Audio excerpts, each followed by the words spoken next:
पंतप्रधान मोदींनी इराणच्या खोमेनी यांच्या हत्येबाबत शोक व्यक्त करावा. इराणनं संकटकाळात भारताला मदत केली आहे अशी प्रतिक्रिया खासदार संजय राऊत यांनी दिली आहे. शोक व्यक्त करायला तुम्ही घाबरताय का असा सवाल राऊत यांनी केला. तर अमेरिका इस्रायलनं इराणमधल्या शाळांवर केलेल्या हल्ल्यांबाबत हे शैतानी कृत्य असल्याचं राऊतांनी म्हटलंय. या क्षणी भारतानं सगळ्यात आधी प्रधानमंत्री मोदींनी इराणचे सुप्रीम लीडर खमेनाई यांच्या हत्येबद्दल शोक व्यक्त केला पाहिजे.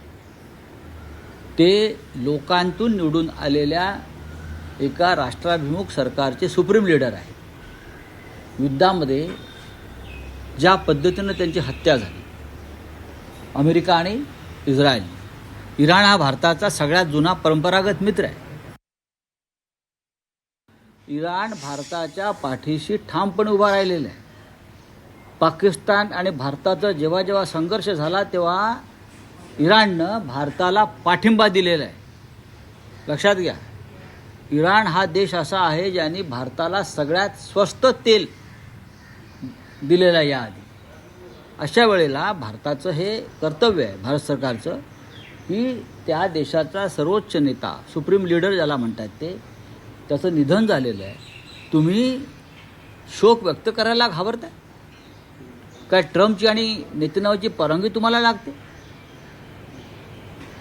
घाबरताय का काय की तुम्हालाही उचललं जाईल व्हेनेझुएलाच्या राष्ट्रपतीप्रमाणे?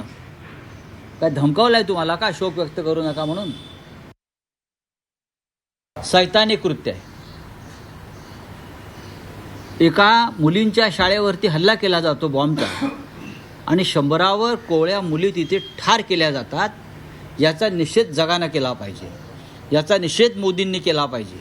याचा निषेध देशाच्या हिंदुस्थानच्या राष्ट्रपतींनी केला पाहिजे. लक्षात घ्या मी काय म्हणतोय ते. हे मूकबधीर होऊन का बसलेले आहेत?